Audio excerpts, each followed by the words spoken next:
I ate London, all of it.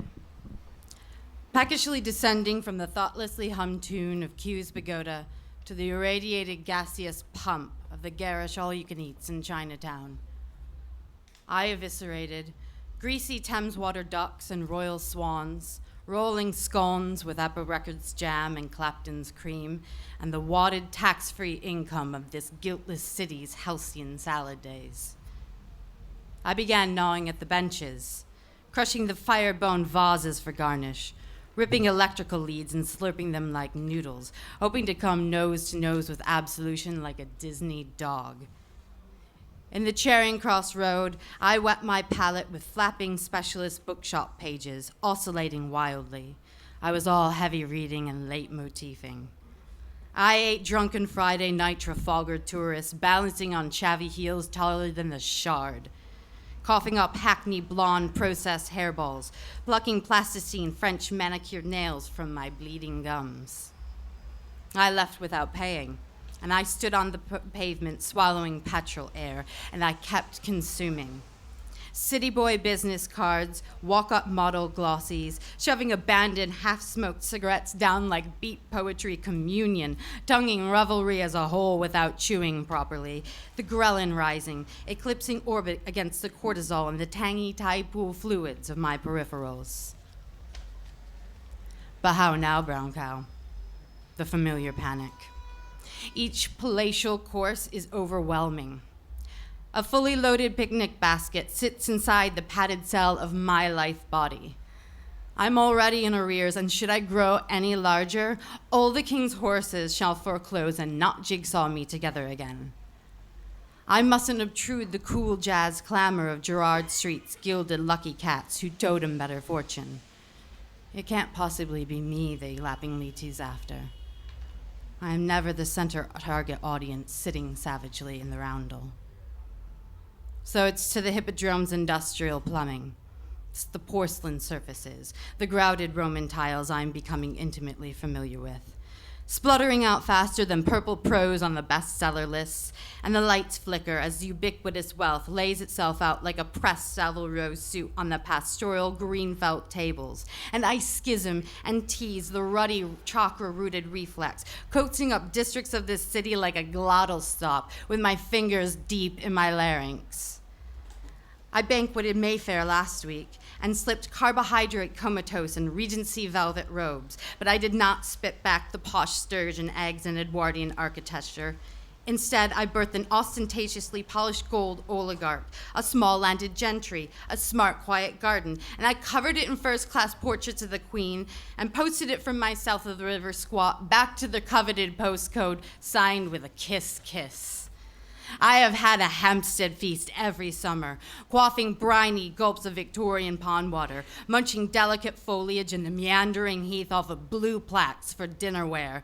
And when I regurgitated this sunset panorama of a skyline teasingly stripping down into her more comfortable evening finery, glinting windows like cat iris refractions of every longing I had in a Philistine New World youth, my sick resembled a Pollock, was as monolithically obtuse and as intimidating as the Rothko room.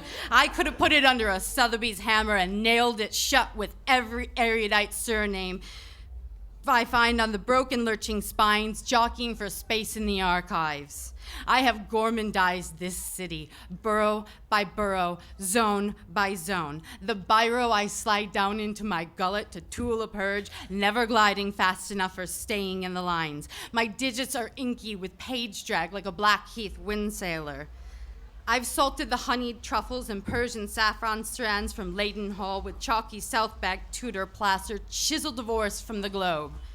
I have dined on the well-shod private lessons at Harrow, filled St. Paul's Dome with stewed broth from eviscerated stock market ticket tape, copy-pasted from the blinking Cerise LEDs above Canary Wharf. I have eaten and consumed and contrived it back up, reformatted to fit your screen, using Bid Ben as a crippled crude toothpick in a parenthetical moment mid-binge purge, unsure when the golden ratio of obsession will be released hotly from my sinew and fur. I have glutted myself on the tracks, shuttling home the last drunken train out of Vauxhall. I have doused in milky spools of barbican thread like waterlogged Weetabix. I have sucked the aerosolized essence of unattainable luxury from the vaulted Knightsbridge perfume halls. The hours of trashy Camden Gothic laces have passed back and forth the marital threshold of my teeth. I have churned the cobbled couture shops and Escher stairs, decanting into poetic cafes of Covent Garden into a paste like Aztec maze and greedily masticated. I have segued the easy amphetamine promises of Soho's strip tease with creaking West End cheesy musical boards for a dramatic amuse-bouche. The salient bobbing tides beneath Chelsea's white suspension wires have been my floss.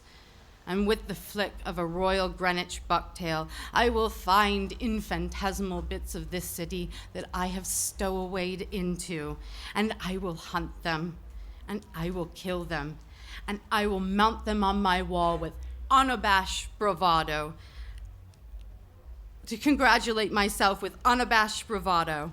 I will eat this settlement uncooked, pasteurizing it as I force it back out of me, defying gravity with its unwholesome holiness. I will carry on pearl diving, drag netting, and teasing it all out, shriveling and starving my branches into a winter hood so fractal and charming I could be a thing flogged.